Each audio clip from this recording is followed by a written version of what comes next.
Hello again, everybody. Welcome into Gamecock Central Radio. Emerson Phillips joined by Wes Mitchell, the Will Muschamp. First game week press conference wrapping up just minutes ago. And Wes, we've got breaking news. Wide receiver Christian Owens will transfer, and cornerback Rico McWilliams has decided to give up football, so he is no longer with the Gamecock football program. Yeah, that's right. And I think particularly you look at Rico McWilliams and you sort of look at the depth, and if you sort of put it in context, this is a loss for South Carolina. There's no doubt about it. I think Muschamp spoke maybe his last teleconference. He said that McWilliams was basically fourth at cornerback. You look at Rashad Fenton, Chris Lamont, and Jamarcus King as the three who were ahead of him.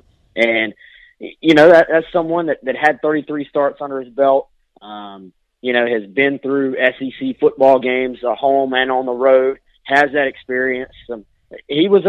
He was going to provide valuable depth, and now that's gone. So I think you sort of look at depth when it comes to football, because it's such a physical game. You're always going to have injuries. You're going to have guys nicked up. Even if they're not out for an extended period of time, you want to be able to rotate kids in and make sure that your starters are feeling good still in the fourth quarter. So there's a lot that goes into that, and McWilliams is someone they're clearly going to miss. With that loss, Stephen Montauk, who was the sort of late addition to their class, he sort of becomes the fourth cornerback. He's a guy that can play corner, nickel, or safety, gives them a little bit of versatility. I've kind of compared Montauk to a utility player in baseball, in that he gives them that versatility. He can play anywhere. And then the fifth cornerback is still sort of an emergency option, is DJ Smith, who, of course, is the starter at safety. So I think you look at Christian Owens, though. We had previously reported that he was working on the scout team, and I think this is a situation where the writing was on the wall. Anytime, at any program in the country, at any position on the field, guys get passed and guys decide to transfer. So lots of freshman wide receivers, true freshman wide receivers, had already passed Christian Owens. They're on the depth chart. They're not on the scout team. And, Muschamp mentioned that Owens wanted to get closer to home, which I'm sure is also true. But I think that the ability to actually get on the field was the sort of main reason there for Christian Owens. Wes, what about Rico McWilliams? We know that he's an experienced player and one that the Gamecocks figured to count on to contribute this year.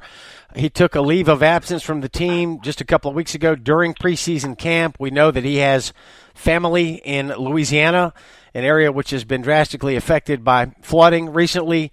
How much of this decision by McWilliams to leave the program may have been a personal matter, or has he simply lost interest in football? What do we know at this point? Yeah, I don't want to completely speculate on what the exact reasons were, but, I think it's one of those things where no matter what sort of spurs these feelings, if you're not sort of completely in with football and, if your heart is not into it, I guess is probably the best way to say it, then it's extremely hard to be successful basically at anything, but especially something that is as physically grueling, as mentally grueling as college football at the major level. So, I think with Rico McWilliams, it was a situation where clearly it had reached a point where he just was not in it. And I think he sort of made what I'm sure was a difficult decision to go ahead and decide to give up football, which I'm sure wasn't easy to do. And obviously, like I mentioned, hurt South Carolina, but I think that's probably a situation where he just felt like that's what he had to do. Yeah, Rico McWilliams certainly will be missed, and Gamecock Nation wishing him nothing but the best. News coming out today at the Will Muschamp presser that Christian Owens, wide receiver, will transfer, and defensive back Rico McWilliams has left the program and is giving up football. So it's Gamecock Central Radio here. Emerson Phillips with Wes Mitchell. Wes, Muschamp gave us a lot of information during the press conference today. One of the interesting things that he talked about was players being grouped into three different categories heading into this Vanderbilt game on Thursday night, the season opener. You got red light players, yellow light players, and green light players. Tell us about that. Yeah, I thought that was actually kind of cool. I'm sure that coaches have various systems that are similar that they put in place to let them know which of their personnel, to let them easily know is probably the better way to say it, which of their personnel are on the field. And I thought, green light players, basically, these are your Marquavius Lewis's, your Rashad Fenton's, your Debo Samuel's, your primary starters. These are your guys that if they're on the field, you're comfortable with what they're doing, and you don't have to change your play calling in order, to sort of put them in a good position to succeed. I think, you look at yellow players. These are players that sort of, we feel comfortable with them, but we want to let our offensive and defensive coordinators know they're on the field. And I think, you look at sort of play calling and what works, what doesn't. For example, you may have a certain cornerback on the field that for whatever reason is not a good matchup. Maybe he's a smaller guy and you're playing a team with bigger receivers, or maybe he's a guy that's just not that great in man coverage. So you might call more zone when this particular player is on the field than you'd actually in a perfect world like to. But you got to put players in a position to succeed. So I think if you're a South Carolina fan, then you got to sort of be excited to hear that. Obviously, this is the coaching staff. We've said it many times, Emerson. They pay attention to all the details. And, Muschamp's one of the most detail-oriented coaches I've ever been around. He sort of showed why that's true once again. And then, of course, red light players are your guys that you basically stop before they run onto the field is the way it sounded like.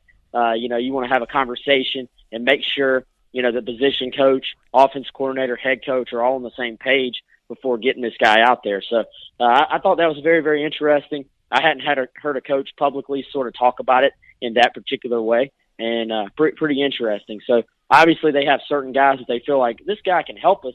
He can get on the field. He can give us 10, 15 snaps maybe, but we need to be very, very aware when he's out there. Will Muschamp's first game week presser wrapping up earlier today. Gamecock Central Radio here. We invite you to download the Gamecock Central Radio app. It's free, and it's available on a number of services, iTunes, Google Play. We're on SoundCloud. Just search for Gamecock Central Radio or check out radio.GamecockCentral.com. Wes, Muschamp said that 2 quarterbacks will play. Did he mean exactly 2 or at least 2? That's a good question, Emerson. I tell you that my personal opinion is that at least 2 is probably the more accurate way to say it. 2 would be accurate, but I think at least 2 is probably more accurate because I've got a pretty good feeling. I've said from the beginning that the probability or the possibility of Jake Bentley playing has steadily been on the rise. At the beginning, I said, if they could redshirt him, that'd probably be best. That's probably what they want to do. But it's sort of just gone up. And now as we have hit game week, I've got a really, really good gut feeling that obviously it's going to depend on how the game plays out. But I got a gut feeling that we see 3 quarterbacks on Thursday night in Nashville, and that at least for the start of the season, Jake Bentley avoids the red shirt. All right, Muschamp said 2 quarterbacks will play Thursday against Vanderbilt. He didn't specify 2 or at least 2. We certainly expect to see Perry Orth and Brandon McElwain, and obviously there's a possibility Bentley could get some series and maybe even Lorenzo Nunez at Wildcat. So Muschamp said 2, but we have reason to believe it will be at least 2 Thursday against the Vanderbilt Commodores. Wes, thanks for the update today. We look forward to talking with you again soon. Thanks, Emerson. We'll chat soon, man. All right, that's Wes Mitchell, and I'm Emerson Phillips. Quick hitter today on Gamecock Central Radio.